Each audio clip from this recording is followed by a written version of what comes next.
पता नहीं था कि क्लाइंट को कैसे डील करना है, क्लाइंट को कैसे पिच करना है, क्लाइंट ढूंढना कैसे है। तो जब मैंने वर्क ज्वाइन किया तो मुझे पता चला कि क्लाइंट पे वर्किंग कैसे करनी है, कैसे सीनियर्स वर्किंग कर रहे हैं। It's not a quick scheme. ऐसा नहीं होगा कि जो लोग ये सक्सेस स्टोरी देख रहे हैं वो कहेंगे मैं भी जाता हूँ वर्क में और मुझे भी क्लाइंट मिल जाएगा या डॉलर्स की बारिश होना शुरू हो जाएगी। तो ऐसा कुछ भी नहीं होता। सभी कह रहे थे कि आप क्या कर रहे हो, ऐसा कुछ भी नहीं होता, ऑनलाइन अर्निंग फ्रॉड है, ऐसी बातें सुनने को मिल रही थी। तो मैंने ये तय कर लिया कि अब मैंने पीछे हटना नहीं है।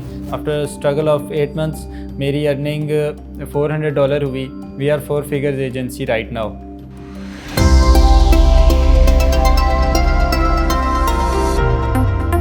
जी, अस्सलाम वालेकुम रहमतुल्लाहि व बरकातुहू। मेरा नाम अब्दुल लतीफ़ इफ्तिखार है। मैं मुज़फ़्फ़राबाद आज़ाद कश्मीर से बिलोंग करता हूँ। सो ई कॉमर्स की जर्नी स्टार्ट हुई मेरी 2019 में और मैं इससे पहले जॉब करता था 35,000 रुपीज़ पर मंथ की। सो एक दिन ऐसा हुआ कि 1 मई 2020 को कि मुझे कंपनी की तरफ से छुट्टी थी, बट बॉस ने कहा कि आप जॉब पे आ जाएं। लेकिन मैंने उस दिन कहा कि मुझे आज छुट्टी है, मैं जॉब पे नहीं आऊँगा। तो मैंने उस दिन अपनी जॉब को स्विच किया और उसके बाद मैं इस तरह मोबाइल पे स्क्रॉलिंग कर रहा था फेसबुक पे। एक सक्सेस स्टोरी मेरी आंखों के सामने से गुजरी और मैंने देखा कि लोग बहुत अच्छा काम कर रहे हैं, एक छोटी सी एज में अच्छे लेवल की अर्निंग कर रहे हैं। तो मेरा उसको देख के इंटरेस्ट पैदा हुआ ई कॉमर्स की फ़ील्ड में। इससे पहले मैं ई कॉमर्स से फेमिलियर नहीं था, लेकिन वो देखने के बाद मेरा इंटरेस्ट पैदा हुआ और मैंने ई कॉमर्स को एक्सप्लोर करना स्टार्ट किया। तब से अब तक मेरा ई कॉमर्स का जर्नी चल रहा है और हम डिफरेंट सर्विसेज ऑफ़र कर रहे हैं, जिसमें Amazon private label, Amazon wholesale, online arbitrage, graphic designing और वर्डप्रेस डेवलपमेंट की सर्विसेज ऑफ़र कर रहे हैं डिफरेंट क्लाइंट्स को। तो मैंने EVS देखी और मुझे काफ़ी सारी चीज़ें समझ आई, बट कुछ चीज़ों में इश्यूज़ फेस करने पड़े। तो मैंने फिर सोचा कि मैं क्यों ना वर्क ज्वाइन कर लूँ और सीनियर्स की सपोर्ट की बेस पे मैं ग्रो कर सकूँ ईज़िली। तो फिर मैंने वर्क ज्वाइन किया 2021 में। जी, तो मैं अभी तक वर्क का पार्ट हूँ और मैं आगे भी अपनी स्किल्स को इन्हांस करने के लिए सोच रहा हूँ कि आगे भी मैं वर्क का ही पार्ट रहूँ। जी, तो वर्क ज्वाइन करने के बाद मुझे पहला क्लाइंट मिला वर्क ज्वाइन करने के बाद। सो वर्क ज्वाइन करने से पहले तो मुझे बहुत सारी चीज़ों में डिफ़िकल्टीज़ फ़ेस करनी पड़ रही थी। मुझे पता नहीं था कि क्लाइंट को कैसे डील करना है, क्लाइंट को कैसे पिच करना है, क्लाइंट ढूंढना कैसे है। तो जब मैंने वर्क ज्वाइन किया तो मुझे पता चला कि क्लाइंट पे वर्किंग कैसे करनी है, कैसे सीनियर्स वर्किंग कर रहे हैं, वो कैसे क्लाइंट हंट कर रहे हैं। तो मैंने फिर क्लाइंट ग्रैबिंग पे काम किया और इसी तरह मुझे मेरा पहला क्लाइंट मिला और वो इसी तरह फिर 1 से 2, 2 से 3 और ये सिलसिला चलता गया आगे। बेसिकली वर्क का पर्पज़ ही यही है कि कोई भी आपको अगर कोई इशू फेस करना पड़े तो आपको सीनियर्स यहाँ पे अवेलेबल होते हैं और मेंटर सपोर्ट होती है, मेंटर्स अवेलेबल होते हैं वर्क में, जो आपको डिफरेंट प्रॉब्लम्स के सॉल्यूशन प्रोवाइड कर रहे होते हैं। सो ऐसे ही मेरी जर्नी इजीली स्मूथली चलता आ रहा हूँ मैं। जी, तो जब मैंने ई कॉमर्स की जर्नी स्टार्ट हुई तो मैंने जब सीख लिया तो फिर मसला था इन्वेस्टमेंट का।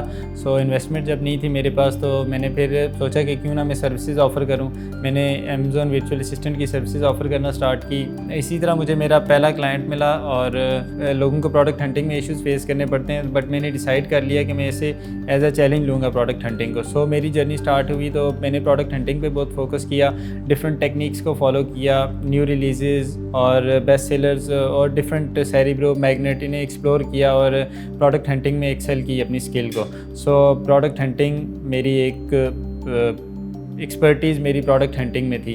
सो ऐसे ही फिर मैंने प्रोडक्ट लिस्टिंग ऑप्टिमाइजेशन और सोर्सिंग, इसके बाद PPC को एक्सप्लोर किया और इस तरह डे बाय डे अपनी स्किल्स को इन्हेंस करता रहा और कोशिश करता रहा कि मैं कैसे आने वाली नई चीज़ों के साथ अपने आप को फेमिलियर रख सकूं। मेरी इस जर्नी को अबाउट 2 इयर्स हो गए। So it's not a quick scheme. ऐसा नहीं होगा कि जो लोग ये सक्सेस स्टोरी देख रहे हैं वो कहेंगे मैं भी जाता हूँ वर्क में और मुझे भी क्लाइंट मिल जाएगा या डॉलर्स की बारिश होना शुरू हो जाएगी। तो ऐसा कुछ भी नहीं होता।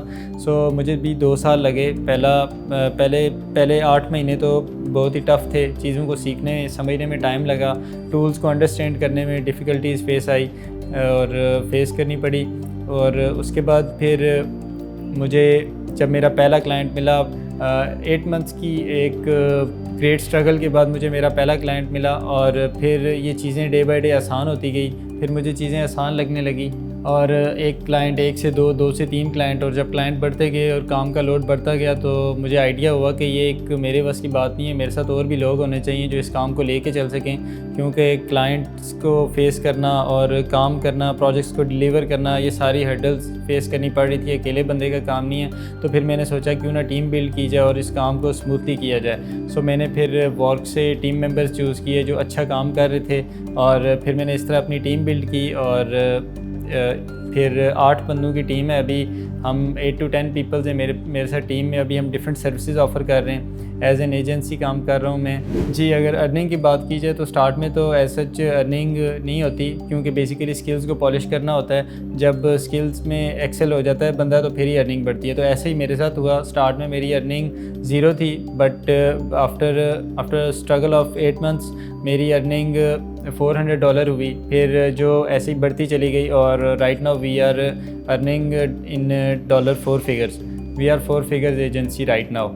सो गिव अप की अगर बात की जाए तो बेसिकली ये कह लें कि मैं तो कश्तियाँ जला के चला था, क्योंकि मुझे इस तरह से ऐसे सपोर्ट नहीं थी, क्योंकि मैं इस जर्नी में बिल्कुल नया था। सभी कह रहे थे कि आप क्या कर रहे हो, ऐसा कुछ भी नहीं होता, ऑनलाइन अर्निंग फ्रॉड है, ऐसी बातें सुनने को मिल रही थी। तो मैंने ये तय कर लिया कि अब मैंने पीछे हटना नहीं है, तो मैंने कुछ करके ही पीछे हटना है। सो मैंने कुछ करके दिखाना है। तो गिव अप मुश्किल तो बहुत आई, हर्डल्स काफ़ी फेस करनी पड़ी, बट मैंने डिसाइड कर लिया कि गिव अप नहीं करना जी। अगर फ्यूचर गोल्स की बात की जाए तो फ्यूचर गोल्स में मेरे फ्यूचर गोल्स ये हैं कि मैं अपनी इस एजेंसी को एक्सपेंड करूँगा और इसे इंटरनेशनल लेवल पे लेके जाऊँगा। सो इसमें अब हम डिफरेंट सर्विसेज को ऐड करते जा रहे हैं, ताकि हम डिफरेंट सर्विसेज पे काम कर सकें और different services world wide offer कर सकें।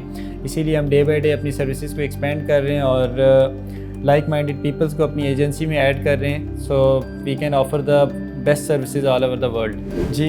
सो बेसिकली हम प्राइवेट लेवल में एक्सपर्टीज़ रखता हूँ, बट हम होलसेल पे भी काम कर रहे हैं और ऑनलाइन आर्बिट्राज में भी काम कर रहे हैं टीम की हेल्प से। अगर तो बात की जाए किन मार्केट प्लेसेस में काम कर रहा हूँ, तो मैं डिफरेंट मार्केट प्लेसेस में काम कर चुका हूँ, like UK, US and UAE। और US में हमारा अच्छा एक्सपीरियंस रहा है, UK में भी, और UAE में डिफ़िकल्टीज़ फेस करनी पड़ी हैं बिकॉज़ के टूल्स नहीं थे UAE में, और इस तरह पता नहीं होता कि कौन सी चीज़ अच्छा परफॉर्म करेगी और कौन सी चीज़ सही नहीं रहेगी। इसीलिए UAE में थोड़ी सी डिफ़िकल्टीज़ फेस करनी पड़ी, बट US में और UK में अच्छा एक्सपीरियंस है। We are working with 12 to 15 clients right now जी। तो अगर तो लर्निंग की बात की जाए, लर्निंग डे बाय डे करते ही रहने चाहिए, ताकि आप आने वाली नई चीज़ों को एक्सप्लोर कर सकें। सो अब अगर तो अमेज़ॉन की बात की जाए तो मैं ये नहीं कहूँगा कि मैं लाइफ टाइम अमेज़ॉन के साथ ही स्टक रहूँगा। तो मैं चाहूँगा कि मैं नई सर्विसेज को सीखूँ और डिफरेंट लोगों को ऑफ़र कर सकूँ।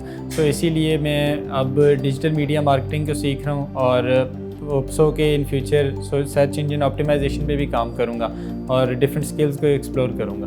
अगर तो स्कूल लेवल की बात की जाए तो जब भी पूछा जाता था कि आप बड़े होके क्या बनेंगे, तो मुझे एग्जैक्ट आइडिया नहीं था। कोई बच्चे कह रहे होते थे कि मैं डॉक्टर बनूंगा, कोई कह रहे होते थे मैं पायलट बनूंगा, बट जब मुझसे पूछा जाता था तो मैं कहता था कि जस्ट फ्यूचर ब्राइट है, ये नहीं पता क्या बनूंगा। सो बट मेरा एक एम था कि मैं एक एंटरप्रेन्योर बनूं और बिजनेसमैन बनूं।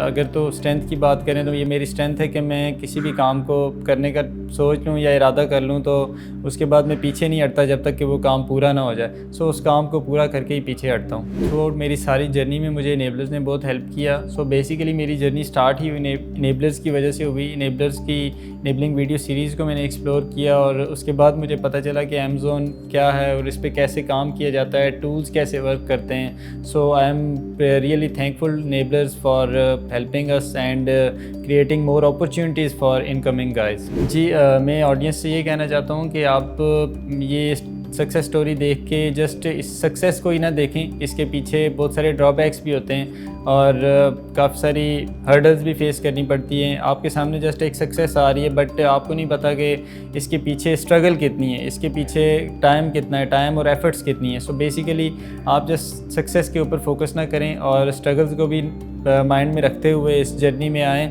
और इसे एक्सप्लोर करें। सो अगर तो स्ट्रगल्स की बात की जाए तो मैंने स्टार्ट में 18 घंटे दिए इस काम को और तब जाके मुझे पता चला कि ये चीज़ें वर्क कैसे करती हैं।